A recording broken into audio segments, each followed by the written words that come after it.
to light the whole human cosmic experience. Burn, baby, burn! When a disco devil's got the fever that makes government agents forget every secret on their mind, I can't remember. Wonder Woman moves to the action with an explosive beat. And Diana finds herself a partner with a mind-reading act that threatens her identity and both their lives. And even Wonder Woman's moving into action with perfect timing can't stop that devil from turning heads, including Steve's, while dancing right through IADC security. To set the final dramatic scene that puts Wonder Woman on the spot and jumping off the floor. Far out! For a contest that's definitely out of sight in more ways than one, and maybe out of mind. Don't miss the next Wonder Woman.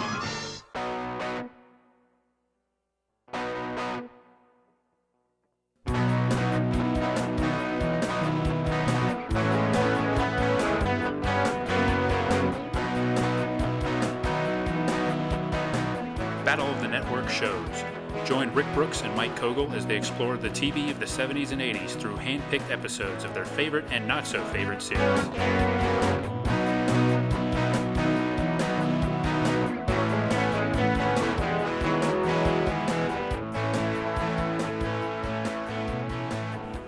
Okay, welcome to another Battle of the Network shows. This is Rick, here with my friend Mike. Hey, Mike. Hey.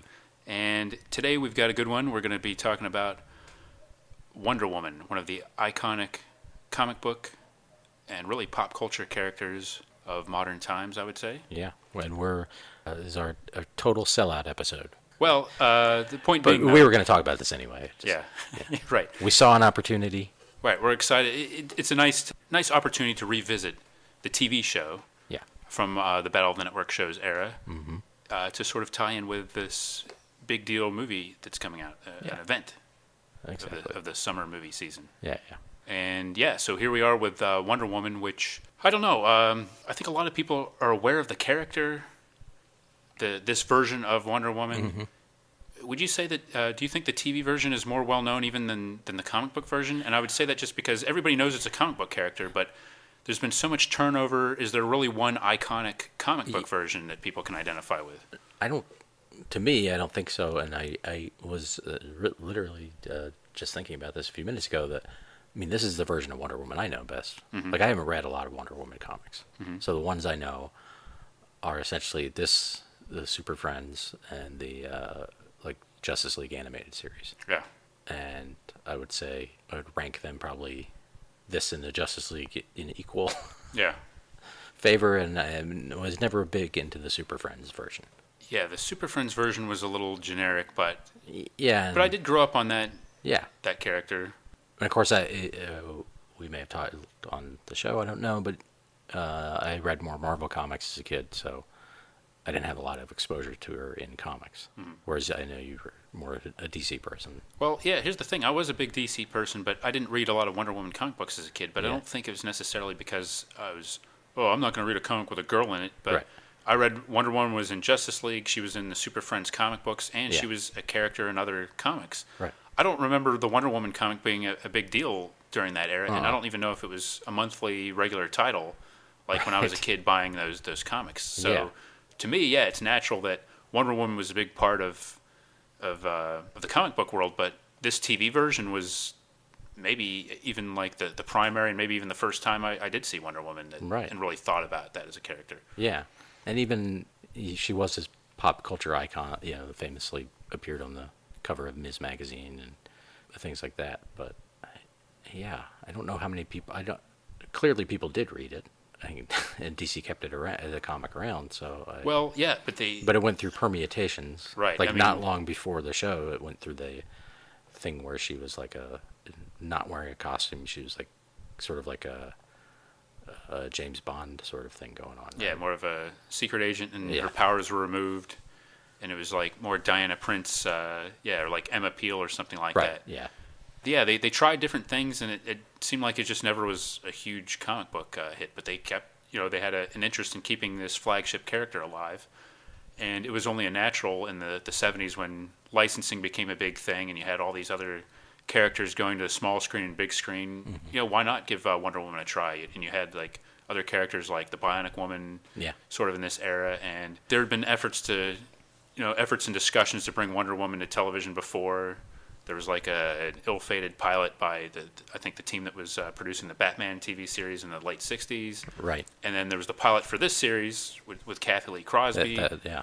But I think Linda Carter, of course, would be Wonder Woman, and I really do think that may be Linda Carter as Wonder Woman is the single most iconic version of Wonder Woman that most people would know, even today, almost 40 years later. I think so, yeah.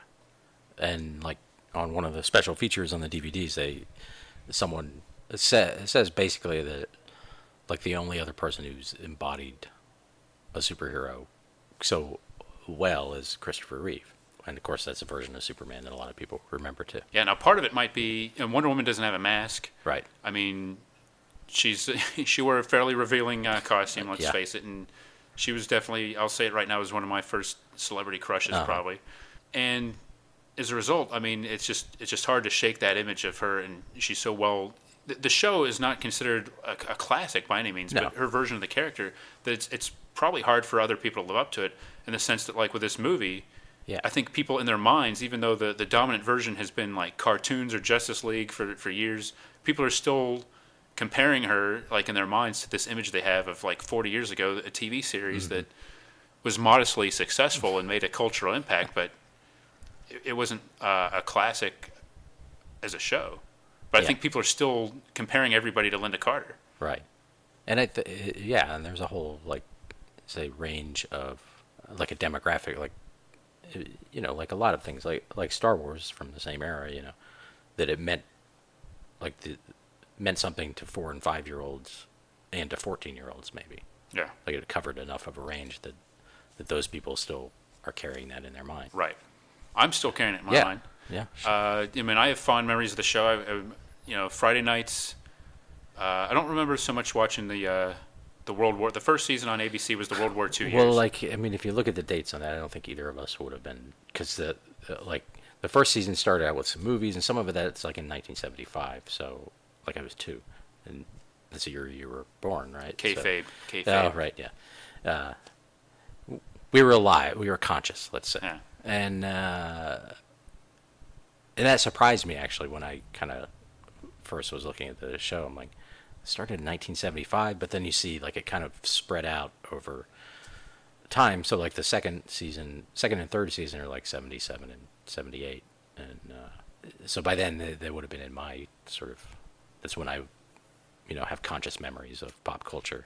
I definitely have memories of watching it. I remember it being a thing because I remember Wonder Woman, Dukes of Hazzard, the Hulk. Yeah, the Hulk, like his Friday night shows, and sort of being able to stay up a little bit late, right, and kind of watch those, even though I was pretty young, but I just kind of remember it being a thing, and being over at my grandmother's house, and just Friday night, just kind of every now and then a cool thing, to be able to go to your grandmother's house and probably having some comic books again as a young age, or like a superhero coloring book, and looking forward to Wonder Woman. Yeah. And, it was on in reruns for a while. Yeah, see, I don't remember, that's the thing, I don't remember watching it that much in reruns as much until, like, when FX, I think, launched the cable network. I remember it coming on, like, as a daily thing on FX, like, in the early 90s, probably, when they were building around superheroes and superhero shows like that. Right. And it seems to me like, I was like, hey, where's this show been? I don't remember it being on a lot. Okay. I mean, just in my area. Yeah, I remember a period when it was on, and, like, that's when I remember seeing the World War II episodes. Like my memory of before that is definitely like these 70s era things, and certain like the robot and the computer and the look of it. I know it was on, at least in my area, on one of the UHF channels. Yeah, I definitely think of it as a 70s show, and actually, although if you go back, like the first season episodes are a little bit more interesting, I think. It's period piece and World War II setting, and I kind of like that in the show. It's a little bit of a different show, but yeah, I have mixed emotions about that, because I like that period, but then also it's very consciously, especially if you watch like the pilot movie, trying to ape sort of the Batman camp thing. Yeah. But except for Linda Carter, she's not being campy at all. Right. she's being very earnest about it, and not in the same way Adam West was earnest, but like in the pilot movie, almost the entire cast are like comedic actors. Yeah. And they're being sort of comedic Nazis. Yeah, I think they toned that down a little bit as it went on, but yeah, you're right. When they first began, it was like way out of who was it, like Red Buttons or somebody was in there? Yeah. I'm glad you said it because I was like, which Red was it? He was in the first that pilot. And Cloris Leachman played her mom, and is very like, Yeah, and some of like the graphics in the show. Yeah. Yeah, you're right. It definitely was going for that kind of camp sensibility. But then again, like the 70s episodes, maybe just by virtue of being in the 70s. Yeah, I think that's a weird... Are campy, like inherently campy, including possibly some of the episode that we're I think they're like unintentionally campy. Yeah. Wait a minute, is that... I guess that is possible, right? Yeah, whereas the other ones were like intentionally arch, let's say. Okay. Whereas these seem a little more earnest, but it just, in the trappings of the 70s. Don't. So... Just to kind of explain, so the series started out with Diana Prince, Wonder Woman, having adventures in World War II, fighting Nazis. Yeah. And then that was on ABC. Alongside Steve Trevor. Yes. It was Lyle Wagner. Yeah. Was Steve Trevor. And it was a modest success, but apparently ABC was not going to keep the show at that cost, or it moved to CBS. Yeah. But part of the condition with CBS continuing the show, this is a Warner Brothers produced show, they own the character and everything, was that they get rid of the period trappings because that made it much more expensive to produce. Yeah. So they brought Wonder Woman into the modern era, and I didn't know this, but I thought that they just assumed that they were starting over. But they apparently did not try to deny the fact that they had a whole previous season. They just said, "Here's Diana Prince. She's an Amazon, so she doesn't look any older, but this is the same character." I didn't get through it, but I started watching that episode last night. Oh, the first CBS episode. Yeah. And they definitely, because the weirdest part is the Steve Trevor character is still around, but it is now his son.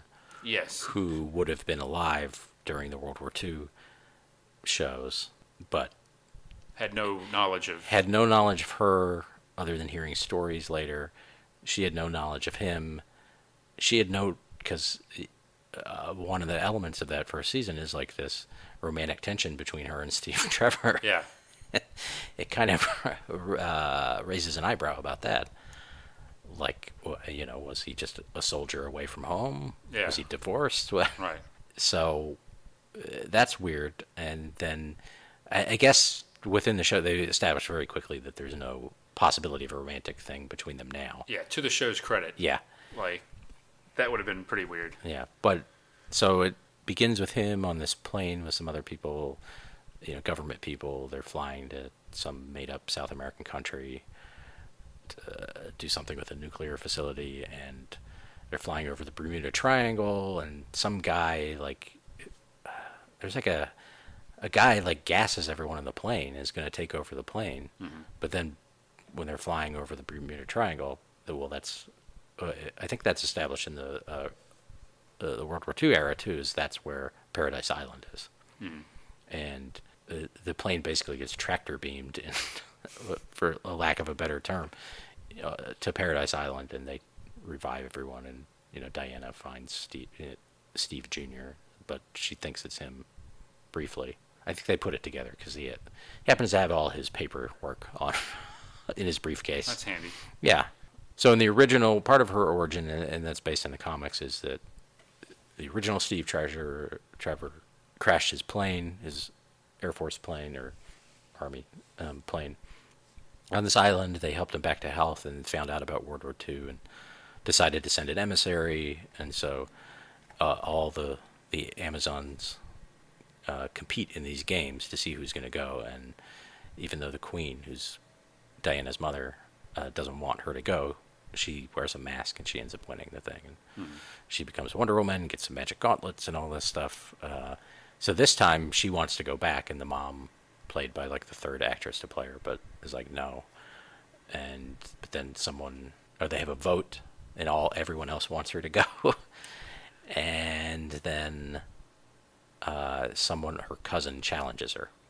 So they have the famed, that makes no sense, bullets and bracelets contest. Yeah. In which Amazons, who have been separated from the world of man for thousands of years, have revolvers Yeah, it makes. I about guess as- that they invented independently, and they shoot them at the famous bracelets and whoever, but it's somehow set up so they can't injure each other, like in this version, definitely like, but Diana hits a target, and that means she gets to go, and that's the last I saw. Like, and they also plant memories in Steve's mind, so he'll believe that Diana Prince works for him. That seems legit. Yeah. I was going to say this whole bullets and bracelets thing sounds about as legit as those reindeer games in Rudolph's universe. You know, Yeah. a little shady, but Yeah. established within that universe. Right. So that's how they set up the '70s version. And then she goes to work for him at the IADC. Yeah, some Vague. government agency that Right. does special forces and things and missions yeah, and and, stops things. And investigates record companies and Yeah. Well, all sorts of things. I can see right away you brought us into the '70s pretty quickly because Yeah. you mentioned two things at the beginning of that episode that were very '70s: skyjacking and the Bermuda Triangle. Right. So right there, you got a good entree into the glorious decade of the 1970s. Yeah. Moving us out of the '40s. So And Steve is wearing a lovely brown suit. nice. Yeah. And they have those cool, those coffee cups. Those might only be an airplane thing, but where it's like a coffee mug and then they stick a plastic cup inside the mug. Okay. Yeah. Yeah. You're a fan of that? It's a nice detail. That's good. That's good. I don't know what the deal with those is, but I guess the mug is for I don't know. Somebody probably wanted to commandeer the plane just to get those mugs, I guess. Yeah. Probably be worth it if you can only find them on airplanes. And then they found out that you had to buy the inserts separately. Yes. Yeah. Yeah. Wasted his time. Yeah. Really, all you need to know, it's Linda Carter as Wonder Woman, and Right. the theme song. Yeah, which unfortunately, so the World War II one, that the theme song had lyrics. Mm-hmm. Early season 2, they kept the lyrics and they kept this semi-animated opening.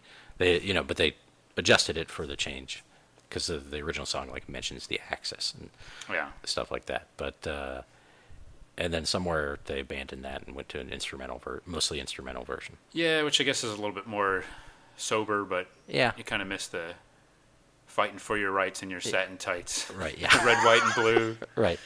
Kind of like very... Turn a hawk into a dove. Yes, very reminiscent of like Love American Style, Yeah. that kind of thing. And I So, believe one of the writers like wrote Fox the Love and Boat. Gimbal. Yeah. Yeah. So, yeah, that and... So the show had a pretty simple formula. Yeah. So she was Diana Prince in her real life, and I find it funny that she makes no effort to hide her identity. Not really. She like when she's around Steve, she's still wearing the glasses. Yeah, but a lot of times she's just like walking around without him, and Yeah. which hey, I guess just having your hair tied back apparently Right. is enough to differentiate. Yeah, and I guess since they were dropping the sort of romantic thing in that first season, a lot of the romantic thing played sort of like a lot of the Clark Kent Lois Lane, where the Diana Prince personality was sort of dowdy and Yeah. buttoned up and everything. Right. Steve just couldn't tell how beautiful she was. Yeah. He overlooked her. He assumed she was yeah, Right. a little chauvinistic too. Yeah. Yeah, I think the romantic tension from the last seasons was basically just every guy that was a guest star and Diana Prince / Wonder Woman, because Right. everybody would just kind of comment and go goo-goo-eyed over her. Yeah. So there was that. I don't remember any real romantic storylines though. With No. I think they kind of made her more of a, I don't want to say asexual character, but they Yeah. definitely didn't emphasize that, or even her Right. personal life. It was kind of one of those like sort of more chaste relationships, sort of like on ISIS. I'm thinking where Yeah. ISIS was friends with the teacher at the school. Yeah. There's one for a future episode. And but they Many internet hits with that. Sorry. Oh yes. No. Joanna Cameron Right. as the mythical, the female equivalent of Shazam. Basically, Yeah, I shouldn't have said that. Right. But that was her name. Yes. Yeah. And it's been co-opted by something terrible. Yeah. So, anyways, but they were friends. But it was a kid show. But Yeah. there wasn't really any suggestion of it. There was sort of some harmless, mild flirting or something like Right, that. But, yeah. So, and I'm not that I'm saying that there should be, but other shows at the time would have personal. I mean, David Banner got Yeah. had some romantic interludes. And Right. None of them turned out well. No, they didn't.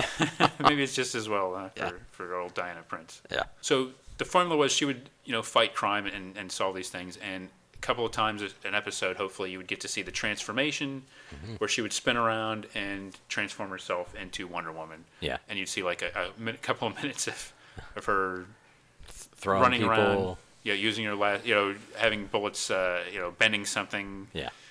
So kind of like the Hulk, where you wouldn't see a lot of superhero action as you might think, and Yeah. maybe as a kid it didn't.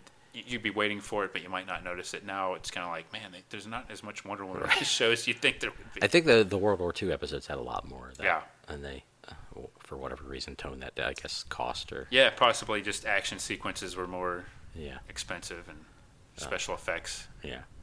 And they also gave her like a swimming costume that's almost like a wetsuit, but also the motorcycle costume. I didn't Yeah. know about that, and which is the same costume with a helmet. And these costumes were purely for the integrity of the story. Right. And I'm sure that there was very specific purposes for those specific suits to be used Yeah. and created for the show. Right. Yeah, it didn't have anything to... Of course, yeah. Yeah. And she had to do like an extra spin. Yeah, She'd spin and Yeah. go into the one costume and then Yeah. spin again. right. Yeah. Again, Right. purely for Because artistic reasons. you can't... Sure, it looks like she's wearing a bathing suit, but that's not a bathing suit. You can't go swim in the ocean in a thing that looks like a bathing suit. You have to wear a wetsuit. Yeah, Right? exactly. Yeah. A government issue. for Knee-high boots, IAEA. more importantly, probably don't work well Yes. in the Yeah. ocean. Right. Well, so that's the series. The episode we picked to discuss is from the third season. The show is on Friday nights at 8 p.m. on CBS at this point, and this one aired October 20th, 1978. And this one is called Disco Devil. Wonder why we picked that. Well, we're irresistibly drawn and repulsed by disco at the same time. But Right. this episode does not actually have as much disco as one might expect. No, but it does have... It has. And it also wasn't... like, I assumed it was the disco music is mind-controlling people to do stuff. Which it turned out not to be. Correct. I think there is an episode where music because it's the 70s, so Yeah. there's got to be an episode where music mind controls people. Yeah, or with an evil record company. Yeah. Not the case in this one. It's more like a discotheque Yeah. The Sticks. with evil people. Yes, the Styx, STYX. Yeah. No relation to the classic rock band that Tom Selleck or that Thomas Madden was a big fan of. Right. Well, does the guy that works there? He looks like he could maybe be in Styx, doesn't he? A little bit. Which one? The Nick guy. Yeah, the psychic guy. Yeah, Nick is the main villain of this episode. Yeah. And yeah, I could see him being in. Yeah. I see him more as like a sleazy disco guy than a rock guy, actually. Yeah. Yeah. I mean, he's kind of like got that I'm a Lothario, kind of thing going. He's got the Travolta suit on. Yeah. Yeah, he's definitely of this era, that's for sure. Yeah.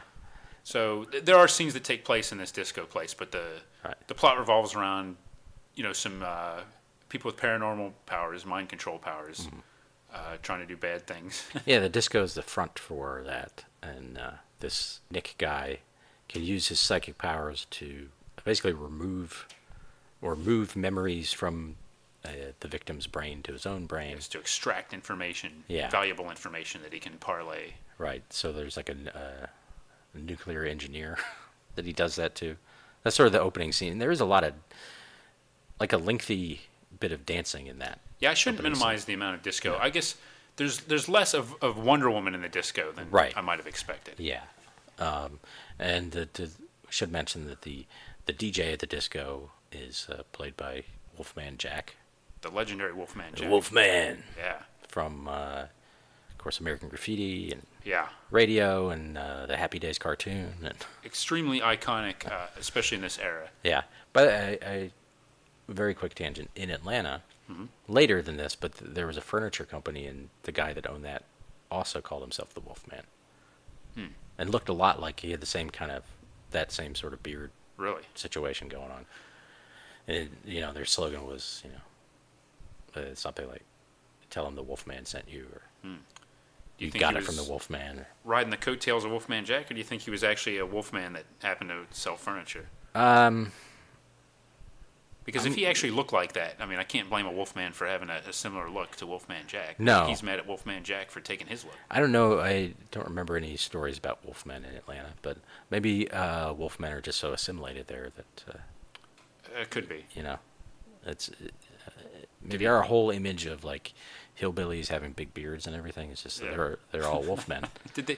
No, you said they had like Totem Wolfman. Did he like howl? Did they have cheesy commercials where he like howled? I don't think he the movie? did. He just basically stood in the furniture store and like pointed at the camera and take it from the Wolfman. I think it was take it from the Wolfman Jack would be a little bit more anime than that, I think. Yeah, I think so. But there's not as much Wolfman Jack in the episode as No, I expected. and in fact, and his credit was almost just like a cameo credit. Yeah, just like an afterthought almost. I mean, Yeah. he does talk like he says a few things in the disco near the beginning. Yeah, he and does have a scene with Wonder Woman. He does. But I don't think he actually says anything to Wonder Woman. No, he just points a gun at her. Yeah. Yeah, Wolfman Jack is packing heat when Right. he does these gigs. Hey, he was a famous guy. Wasn't taking any chances. Yeah, the real Wolfman might have packed heat. Yeah, he might have. When in his underground radio days. Yeah, for his own protection. So that's the thing. Like, I remember Wolfman Jack as a celebrity. Yeah. More than an actual DJ. Like, No, I never heard. if him you on the look radio. back, his actual radio career, I don't think was as. I think he was more of a local guy, and I think maybe he was on a blowtorch station for a while out on the West Coast. But Yeah. at this time, he was more like famous for being famous, probably. But I Right. guess he was more of a TV star probably than an actual like radio guy. Yeah, yeah. Like Casey Kasem had that weekly radio show, and Wolfman Jack, I'm sure, had some kind of syndicated radio shows, but it wasn't anything. I never heard Wolfman Jack on the radio. No. But I remember seeing him like in ads and in the Happy Days cartoon and. Right. And did he host like one of those like midnight specials Yes, or yes. something? I don't think he was. Yeah, I think he was a host on Midnight Special for a while, definitely. Yeah.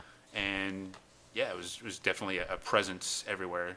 Yeah. Especially probably the late '70s, early '80s, and then kind of stuck around. But yeah, this was probably peak Wolfman Jack. Yeah. I guess American Graffiti was the one that really made him a national celebrity years earlier. But it was cool seeing him in this. Yeah. But I was just hoping that he would be more actually integrated into the story as opposed to Right. just a cameo as a guy spinning records at a disco. Yeah, yeah. I thought maybe he would be the villain or Yeah. her someone who comes to her aid or some Yeah. some. Or have a scene where he's objecting. He figures out what's going on. He objects to it. Hey, this ain't right. But This is about spinning records and dancing, man. yeah, about the music. Ain't cool. Yeah, he didn't get to do anything like that, No. which is a shame. But Yeah. it's still cool seeing him here. Now, we never get a sense of why they're stealing these secrets, do we? No, it's assumed. I guess they're selling because They're they selling them. Okay. They're stealing these secrets to sell because I think the woman is it Elaine or Angelica. Angelica. Don't call her Angie. Yeah. She appears to be the mastermind of this at first. Yeah. And she's running the operation. And I think she mentions something like her client is interested in this information or something. Right. So they never really say who it is. It's vague and Yeah. not really well developed, to be honest. More foreign agents. Yes. Yeah. And apparently they're running some scam where there's an attractive blonde woman that lures these men into the disco. Yeah, and of course it's set in Washington D.C. So they're Yeah. so it's a little bit in a weird way like the Search episode we talked about. Yeah. That they're taking advantage of people with confidential, important information. Right. And so this nuclear scientist, Yeah. apparently engaged, Right. that we learn later, Yeah. was lured into this nightclub. And at the first, we just think that's two people like on a date or something Right. like that. But then we learn because she pulls the same stunt, we actually see it from the beginning. She, Yeah. says her car broke down and gets some help from some unsuspecting guy, and then offers to pay him back by inviting him to be like to meet her at this disco. And of course, Yeah. the guy's going to say yeah. And it's like his second time there. He doesn't dance though. No. Like he apparently just likes to go places where people dance. Well, he likes to go places where women invite blondes, him. Apparently. I can't really blame him for that. No. But I wonder what his fiancée would think about that.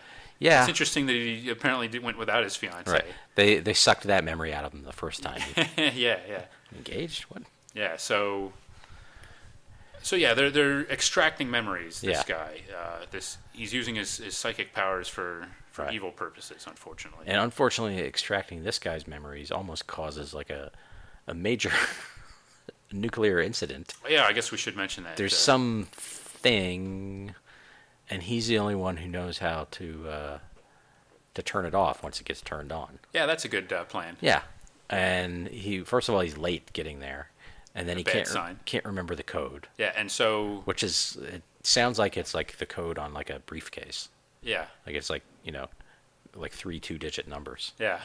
Again, somebody should have put in some more safeguards Yeah. here. So, going crazy is another special guest star, the Colonel, Right.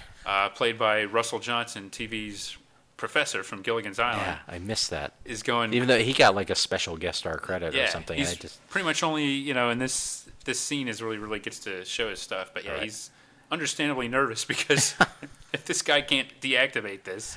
right. It's a very ill-conceived plan. This whole operation, and Diana Prince is there, and Yeah. and she's kind of like looking, oh god, she can tell everybody else is an idiot here, Uh-huh. and it's gonna be it might be up to her to save the day by disposing of this thing or disabling it, Yeah. because this, And it is.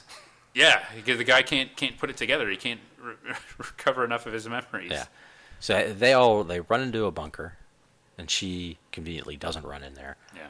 Turns into Wonder Woman. Now, I do have a question about it. Does she actually need to be in that form in order to have order her to do her powers? powers? I Because don't- her belt gives her powers, at least in the TV version. So, I forgot about that. I didn't think so. yeah. I didn't think so, but maybe. I mean, I'm not complaining that she did, because you want some Wonder Woman action going on. Talk about lack of chivalry. Nobody Yeah. else seems to care that I guess I didn't notice. that the female member they're not looking out for her, especially you'd think they'd be like Yeah. They're anxious to they get like Linda get in Carter there, that bunker. and somebody's like, "Where'd the woman go?" And then somebody's like, "I don't know, but the world's about to blow up." So, Yeah. Right. and she like throws the thing in the air, and so there's a nuclear explosion over the air. But Yeah, I guess but- that's harmless. Yeah, just a little fallout. That's no big deal. They're out in the desert, the desert The desert of in Maryland. I think there's a desert, right? sure. Yeah. There is now. There ain't anything growing in that land to this day, but Yeah. yes, that's quite a thing. So this leads Right. Wonder Woman to kind of try to figure out what's going on here Yeah. in her agency guys, and she has to get some advice from Ira, I guess is the computer, Right. Yeah. the talking computer, Talking computer. Yeah. that knows all, can analyze things Mm-hmm. and spit out information, Yeah. and gives her a couple leads on who. Right. There's some institute that I guess studied this sort of psychic activity. Yeah. And out of 4 possible candidates, I think 1 is dead and 1 doesn't have the right power. Mm-hmm. And there are 2. 1 is the Nick guy. They think he's dead. Mm-hmm. He's not. We know that he's not. Yeah. Yes. And then this other guy, I'm forgetting that character's name. I remember the actor's name. Yes. Doug? Delvin? Dell. Paul Dell. Okay, Yeah, it's Dell. Right. Who played by Paul Sand, so I saw his name and I'm like, I kind of know that name.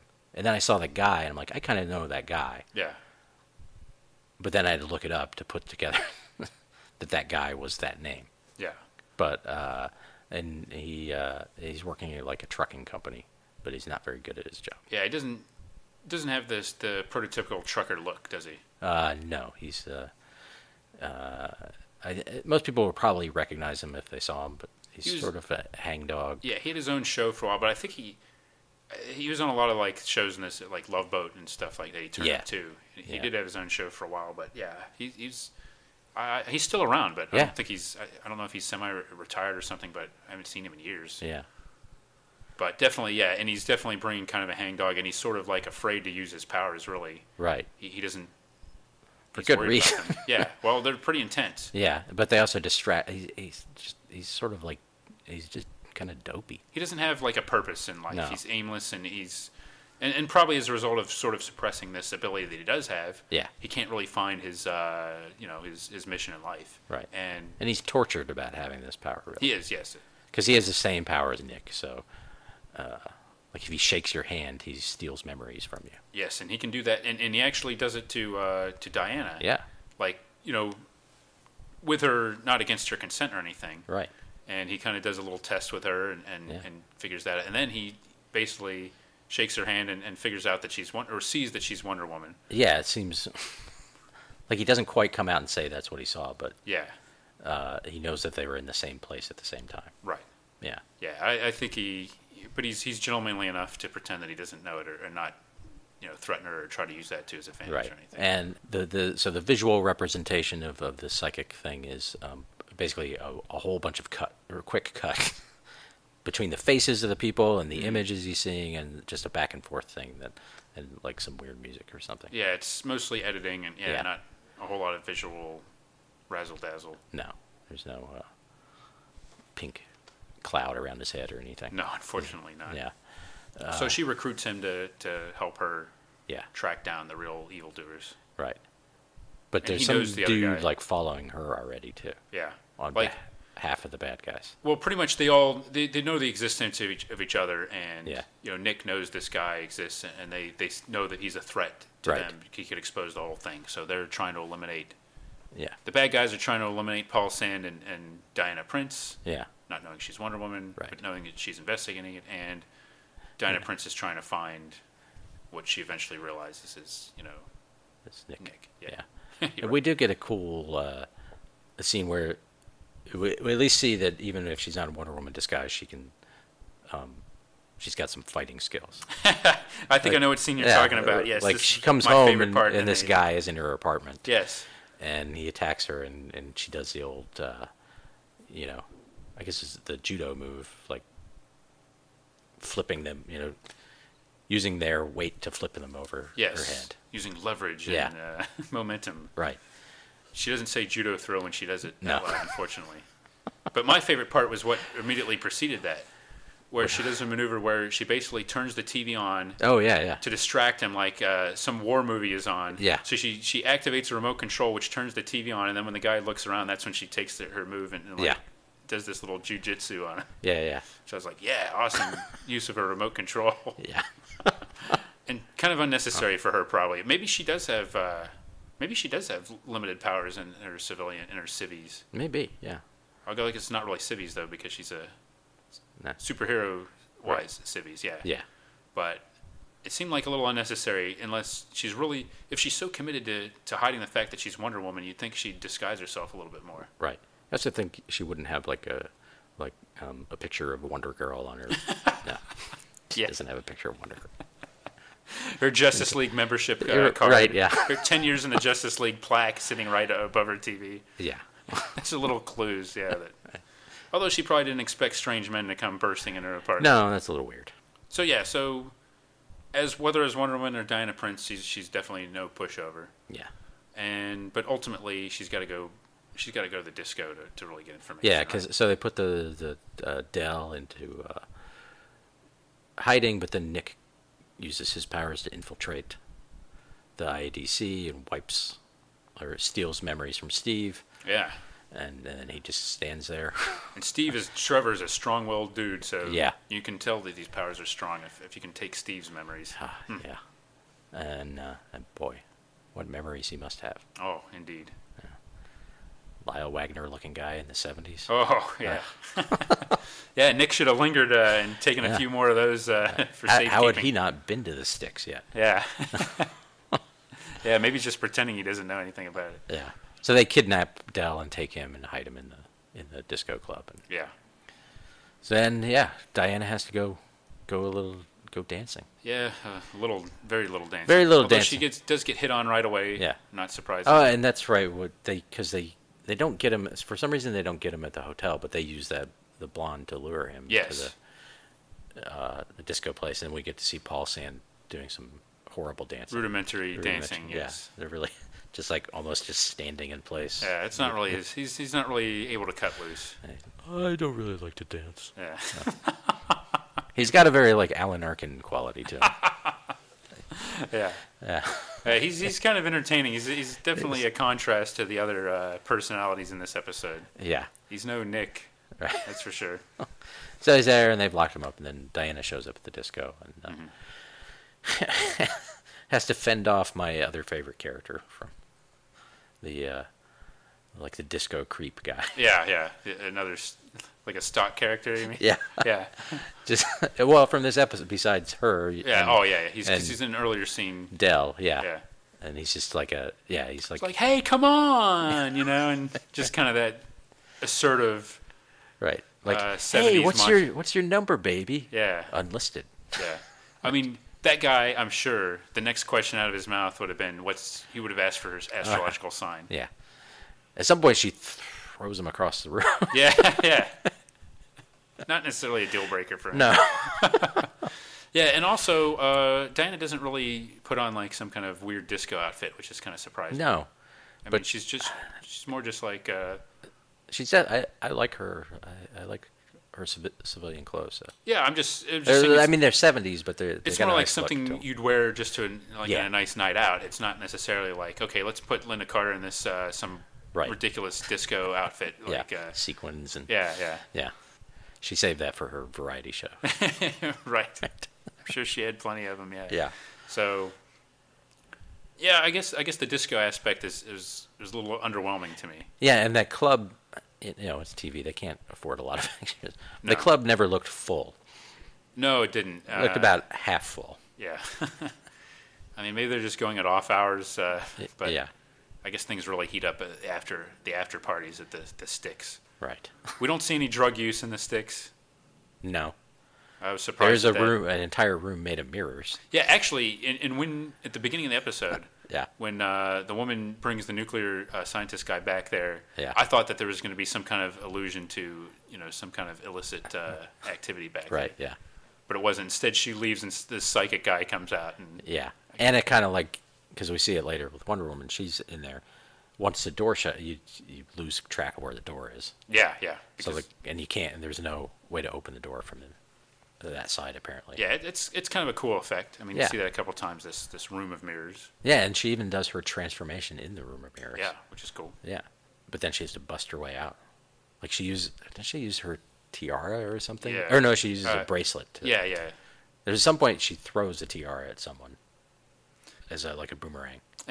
Yeah. Yeah, I didn't remember ever doing that before, but No. she's resourceful. Yeah. Remote controls, tiaras, she can do it all. Mm-hmm. Bracelets, yeah. Yeah. I mean, let's face it. The people, I guess there's really no physical threat for her in this episode.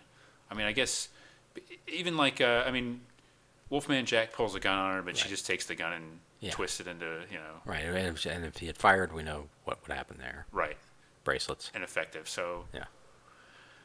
I don't know. As far as like, there's not exactly a formidable villain in this. Nick's sleazy. And he is powerful. He is. Like he could, who knows what he would do if he got his psychic hands on her. Yeah, Like, I don't know. He could steal some memories from her. True. That doesn't seem to be one of his goals, though. No. Yeah, I guess you're right. There's not a huge threat. Which there doesn't necessarily have to be, but The and- existential threat of disco. that loomed over the Right. entire episode, really. I think more, and this is the third season and the last season, correct? Yeah. There are 3 seasons, and they had some cartoonish elements, and I think especially in the third season there were some kind Right. of over-the-top storylines. But Yeah, they definitely had like aliens and Yeah. robots and stuff. so this is sort of more of a. I mean, and I don't want to minimize, these kind of extra normal powers are pretty out there. I mean, it's not like an everyday occurrence to have somebody able to shake your hands and steal memories from No.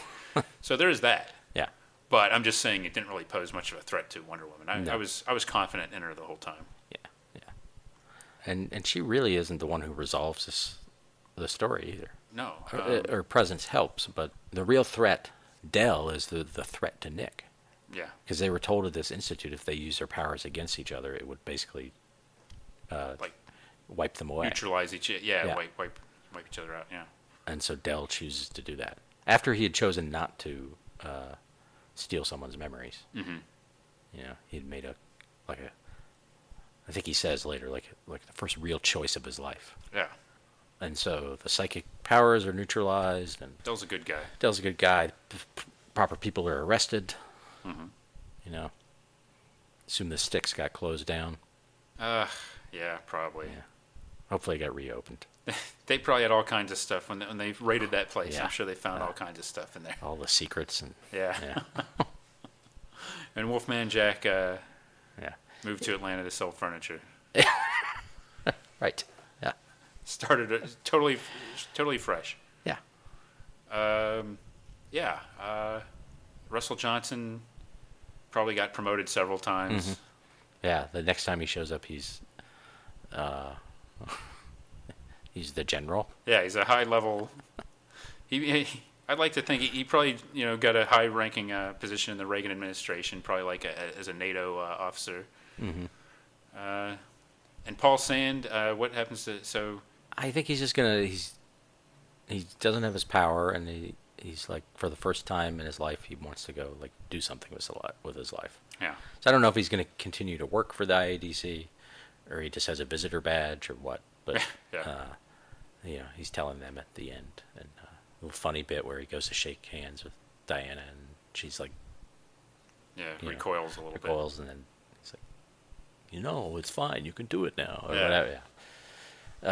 Yeah. I hope he found what he was, his purpose in life. Or at least got Diana Prince's phone number, because he definitely had eyes for her. Well, he already had her phone number. That was weird. That's right. She gave him she gave her him work card and a card that had her home phone number and address. just in case. Right? Yeah. I don't know about the rules at this. I know they haven't invented texting yet, but if you want to, feel free to Yeah. feel free to get in touch with me. Right. Oh, by the way, I'm Wonder Woman. Yeah. It went fast in that relationship, that's for sure. Do you want to ride in an invisible jet? Yeah, there's no invisible jet in this episode. No. Unfortunately, but Yeah. And she didn't use the lasso. true. I guess with all the other psychic nonsense going on. Yeah, Yeah, the truth telling and everything was kind of like wouldn't have really meshed well with this. Right. But she threw the tiara. So Yeah, enjoyable episode. I don't Yeah. know if there's any more real memorable standout moments in it. no. It's worth seeing. Yeah. It's probably not totally representative of the series or of Disco, but Yeah. that's not necessarily a drawback. No. But it's not unrepresentative either.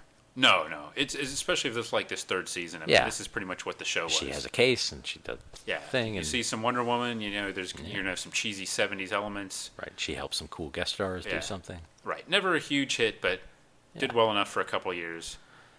There's this whole thing of like superheroes on television and before superhero movies. I mean, there was Superman at the time, of course, was huge, but you'd have these attempts and things that on paper you're like, yeah, it's a very popular character, and kids will watch it and grown-ups will watch it because of the stars, but it just didn't quite click, some of these shows. Yeah. And Wonder Woman, I guess you could put in that category, it just didn't quite guess, click as a big smash hit. Yeah. Even though everybody remembers the show, it seems like, but it was only on 3 years and Right. wasn't exactly the number one show or anything. No.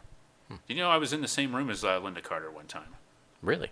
Yes, there was an event in this area before I moved down here when I was much younger, and it was a gala event that my uncle got us tickets to and invited us to, and including one of our loyal listeners, my cousin Kevin. Yeah. Give a shout out to him. He was there? Yeah, he was there. Awesome. But so Linda Carter was married to Treasury Robert Altman. Yeah. I think, a government official, and Yeah. she was there as his guest, I think. Basically. I think he was the one that was sort of the guest, and she was his plus one, I believe. Ah. So, I didn't get her autograph or anything, but Yeah. she was there and definitely, made an impression. I guess would have been early, it's been like 25 years ago, something like that. So, I know a mutual friend of ours saw her at a movie theater once, too. oh yeah, what movie Around was here. it? I don't know. Oh. Just in the lobby or something. Yeah. So. Just getting some Ike and Mike yeah, nights. because she lives Minnesota? in the D.C. area. Yeah. So. I think she's still married to, Uh, isn't she, or is she? whoever she's married to runs Bethesda Games, like a video game company, Oh, which really? might be the same guy. No, I don't think so. I don't I'll know. have to, And we'll find it. I'll have to look that up. Not that it really matters to me, No, it's interesting but because maybe she'll hear this and want to be interviewed about. I'd like to extend an open invitation to Linda Carter to share her memories of this episode, to share her memories of Disco, Of her variety shows. yes, of her variety shows, of Battle of the Network stars, of Paul Sand. Of that event where you were. Yes, of that event. Maybe she remembers me from that event. According to Wikipedia, she lives in Potomac, Maryland. You know, I should have introduced myself, but I was young at the time. What did I know? Yeah, so she's married to Robert A. Altman. Okay, yes. She was married to Ron Samuels.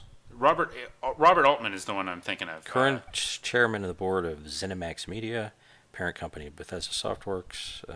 Yes, but before that. Yeah, career, yeah. Yes. Secretary of Defense. Secretary of Defense? So what? Or former? No, sorry. Practiced law for many years as a partner of Clark Clifford, former U.S. Secretary of Defense. Consummate Washington insider Clark Clifford. In the law firm of Clifford and Warnke. Later opened his own law firm. This would be a good warm-up for our 1980s DC politics podcast. Oh, and then he got into some trouble. Yes. Trouble. Yes, that was like BCCI or something, scandal. Yeah. Yeah. I was not going to bring that up, but right. Linda, if you're listening, it was him that brought that up. I wasn't going to say anything about that. Yeah. So I skipped it. He endorsed Obama, and they both endorsed Hillary.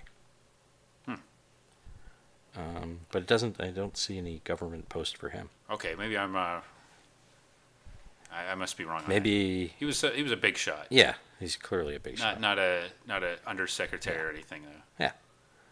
Yeah. You might want to talk to Linda Carter about contact lenses. Oh, really? Remember she used to do the Lens Express commercials? Ah, yes, that's right. Yeah. Okay, well, we've got a lot in common. All right. Yeah. That kind of got weird for a minute. Yeah. So Wonder Woman season 3. Do you remember? I don't remember a lot of specific episodes. Like I remember watching the show. Like I said, I don't remember the World War II years, and that leaves only 2 years worth of episodes. And if you said it's like, there was a time where she did this and this, no. I sort of remember that, but mostly I just remember like the transformations and that. The music, just the elements that stand out. Like, okay, that was Wonder Woman, and I remember that as a kid. No, because like I remember in repeats seeing the World War II ones and seeing like the Wonder Girl episodes where very young Deborah Winger. Deborah Winger, yeah. And so I was old enough to know who Deborah Winger was and recognizing that, thinking that was weird. Yeah. Because any that are sticking out right now are because I watched them in the last year or so. Right. Yeah. So like there's the like one that has like Rick Springfield and Sarah Purcell, and it all seems well. Linda Carter sings in it. Diana briefly goes undercover and gets a recording contract. Yes. Okay. Yeah. And that was. And Rick Springfield is in a band that wears clown makeup. And Sarah Purcell, another Battle of the Network shows star. Sarah Purcell. Yeah, and she's sort of like an evil Karen Carpenter. Yeah, Linda Carter had a forays into music and had, as we've alluded to, a series of variety specials, TV specials and albums in the late 70s, early 80s, and got into like country singing for a while. And was she on a sitcom with Lonnie Anderson? Was it a sitcom? It was like a lighthearted like Partners in Crime. You're thinking of? Oh, okay, that's where they were like. I don't know what their deal was. They started like a detective agency or something. Yeah, okay. And this was... I'm confusing that because there was then Lonnie Anderson had that sitcom with... Like Jack Elam. Yeah. Easy Street. Easy. And I think she sang the theme song to that, too. Lonnie Anderson? Yeah, I remember... Well, maybe it wasn't her singing it, but I remember the song, and I'm not going to sing it now. If we ever start a fundraising drive, that could be one of the rewards, is you get me singing in a sultry voice, the theme song to Easy Street. Maybe it was Linda Carter singing that one. I don't know. It could have been. Yeah. But Partners in Crime, yes, it didn't last very long. But I don't think she's had too many series. Of course, now she's showed up on Supergirl, right, with a recurring role. Yeah. But she hasn't been a huge presence in regular television for some time. Yeah. Good for her. If she doesn't want to, she doesn't have to. She doesn't need to. Yeah. Yeah. I think she still does singing stuff. Yeah. I think she's still a performer. Yeah, exactly. But her performance. I mean, it's kind of her as Wonder Woman is right up there with Adam West as Batman. But I think in her case, there's so much less competition that she stands out even more. And even like Christopher Reeve as Superman, there's so few indelible incarnations of Wonder Woman in pop culture that she's head and shoulders above everybody else, probably. And that's what Partly makes the because show. she's pretty tall, but Yeah, well, yeah, she's literally, yeah. yeah. No, but I mean, she really does, I think, like embody like an ideal version. Like, I mean, physically she looks right, which of course comic book nerds always get all, you know. Well, you can only cast a brunette as a brunette, kind of weird stuff like that. Like, get obsessed with that. But I mean, she really does look the part, and but then she brings like that earnestness or that wholesomeness or whatever. Yeah, that's a good way of putting it. There's and mildly not, especially in the World War II, because it's her first time in the world of man. You know, she, just a little bit naive, especially like at the pilot movie where she briefly gets recruited into being a performer, and because she needs money and she doesn't understand why people are wigging out about her walking around 1940s Washington in a bathing suit. Yeah.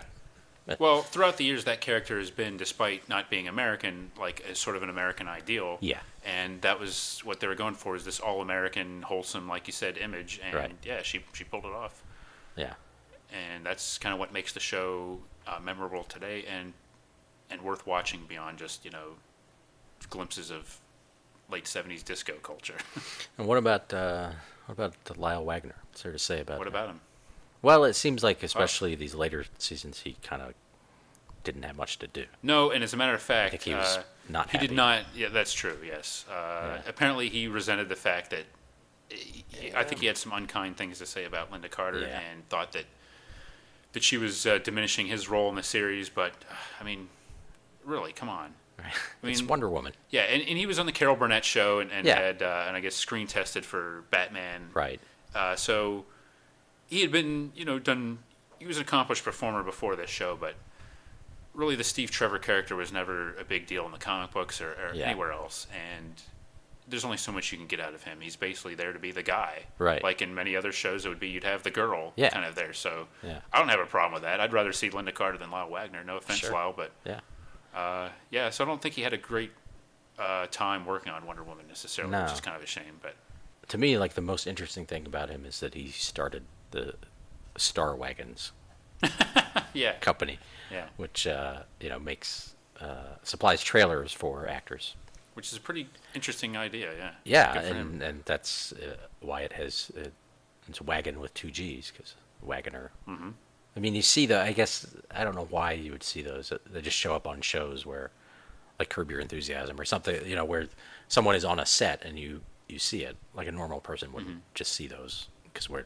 not working in Hollywood. We wouldn't have a reason to see those. He made a mint. Yeah, take that, Robert A. Altman. You and your 2-bit gaming company. Right. Lyle Wagner's got, you know, Star Wagons. Yeah. So, yeah, that's too bad that he's... You know, another interesting thing that might connect to the show we talk about at some point is that, like, the guy that wrote this episode and like 2 of the writers who wrote almost every episode in that 3rd season went on to do, like, the 1st season of Buck Rogers. And Bruce Lansbury, Angela Lansbury's brother, was one of the producers of the 2nd and 3rd season of this and the 1st season of Buck Rogers. So I think that's part of how those guys got into or guy and a woman, Alan Brennert, and a woman whose name I don't remember right now, but got onto Buck Rogers. Angela Lansbury? Yeah. She wrote some of the best episodes of Buck Rogers. Yeah. Buck would show up someplace to promote his book. Right. And someone would die. And then Buck would have to... Those never got filmed. Yeah. Unfortunately. No. But there were definitely a lot of connections between some of these shows as we're finding out more and more. It's funny, too, because like a lot of these shows that we remember as being like, oh, big shows, you find out they're only on like 2 seasons or 3 seasons. And then as we do look up the shows now, we realize they actually weren't that highly rated. No. But they stood out to us. Yeah. Because if we were watching, you know, TV and we see the NBC ad with like Buck Rogers followed by Real People in Quincy. I mean, Buck Rogers stands out, you know, Real People in Quincy, so what? I mean, nowadays, of course, we think otherwise, but but at the time, it's like, oh, Buck Rogers everybody must be into Buck Rogers. Yeah. Everybody must be into Wonder Woman, you know, everybody must like the Dukes. Yeah. Well, the Dukes was actually That was pretty a big hit. Yeah, that's. Yeah, and I'm sure at the same time, if we looked at the numbers for any of these, they would be higher than almost any of the numbers for current network That is television. true. Yes, definitely. So. These middling shows. Yeah, I mean, do you think so? How does Wonder Woman fit into like today's superhero shows? I mean, superhero shows are big on one network right now, anyway. Yeah. Although it's interesting that Supergirl was not big enough that it could last on CBS. They moved it to the CW. Right. And kind of scaled back a little bit. Yeah. But the shows have a little bit of a different sensibility now. But so Wonder Woman, I mean, It's we're not kind of joking about serialized. it. It doesn't seem really dated. I mean, it's of its time, but Yeah. it's not embarrassing, like, in the sense that, like, I mean, if you object to, like, the uniform or something, but it's not like it's demeaning or Right. compared to something like Charlie's Angels, where it seems just like exploitation, Wonder Woman doesn't really seem like that. Yeah. Well, this seems to be a multi-part question. Oh, sorry. Yeah. No, like in terms of comparing it to like those CW shows, obviously it's not as serialized and it doesn't take itself as seriously.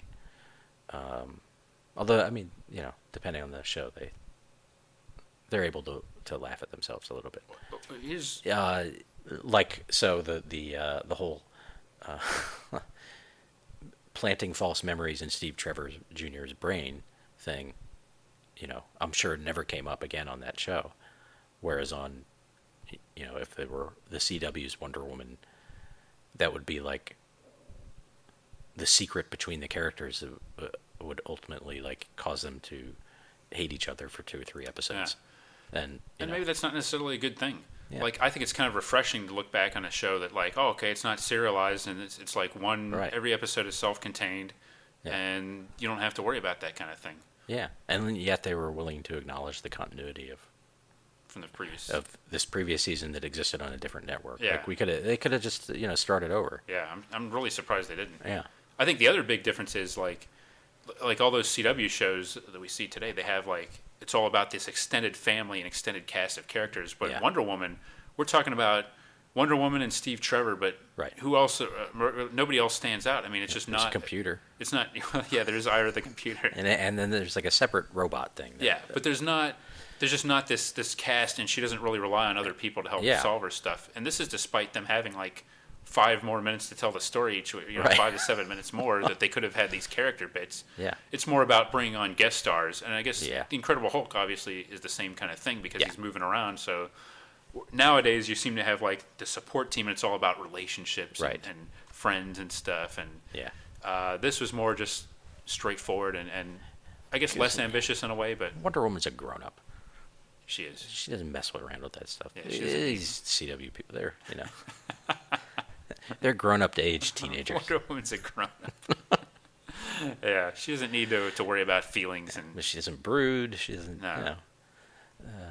She smiles. She, you know, when something's funny, she laughs. she does. She's not inhuman. Or not. Sorry, that's the wrong comic book company. But she's not. You know, she has emotions, but it's not a big deal. Yeah, She's a professional and she does her job. that's right. Yeah, brings empathy to everything. Mhm. Yeah, she did in the World War II. They also had the Etta Candy character, Yeah, although she was pretty much there for comic relief. yeah, and the whole series is readily available on DVD. Has been out for some time, so Often not on sale. yeah, it's easy to find the episodes that way. Yeah, Not really streaming, no. but as we said, they've been on TV, been on reruns through the years, and yeah, I know recently have been shown on reruns, but right. Maybe someone will show them, and when the movie comes out, we'll take advantage of that. yeah, that'd be Yeah. interesting. So yeah, when the movie comes out, though, it's going to be hard. Like I said, I think everybody's going to be kind of comparing Yeah, this version of even though it's a It's totally different. It's apples 40 and years oranges, later. yeah. It's ridiculous, but in the back of people's mind, it's going to be something that they're going to have to get that out of the way and move on from it. I think. yeah, And it's about time. I guess it's time to try something else with Wonder Woman, and let's see where it goes. Yeah, but in the meantime, we still got nobody's taken away these 60 episodes, which again, No. 3 seasons. I think it's like 60 episodes because the first season was it's short. shorter, and like some of them are long, but they're like movie length. Yeah. So there's not that many. There's not a huge body of work with the Wonder Woman TV series, but there's definitely some fun episodes worth checking out. But Yeah. so you have anything else to say about Disco Devil or Wonder Woman in general? Just, let Wonder Woman know if she's out there. You're a Wonder Woman. She's married, dude. It's not going to work. I'm talking to Wonder Woman. Oh, sorry. I know Linda Carter's. I'm still thinking of Linda Carter. And I'm Wonder just Woman. saying, Wonder Woman might. We said she's a grown up and seems very grounded, but she might need a boost of confidence every now and then. That's very. If they get podcast on Paradise Island, that's all I'm saying. That's. That remember that we might need you here in the world of men. Now more than. Wait a minute. The world of not Amazons. The world of men? Oh, yeah, okay. Yeah. Okay. No, we're in the world of men-child, right? Yeah. Well, yeah. Anybody that's listening to this podcast probably can pick that up. Right. Yeah, that's all I got, I think. Okay. Yeah. Wonder Woman, keep doing what you do. Yeah. For the red, white, and blue. Amen. This episode brought to you by the IADC. We investigate stuff. This episode also brought to you by Botany 500. Need a brown suit for your male lead who barely appears on your show? We've got it. This episode also brought to you by the Styx Disco. Dance the night away and forget all your worries and any top secret information getting down in that sexy little mind of yours. Join us next time for another exciting episode of Battle of the Network Shows. Learn more, leave feedback, and suggest future episodes at battleofthenetworkshows.com. Follow us on Twitter at BatNetShows and like our Facebook page, facebook.com/battleofthenetworkshows.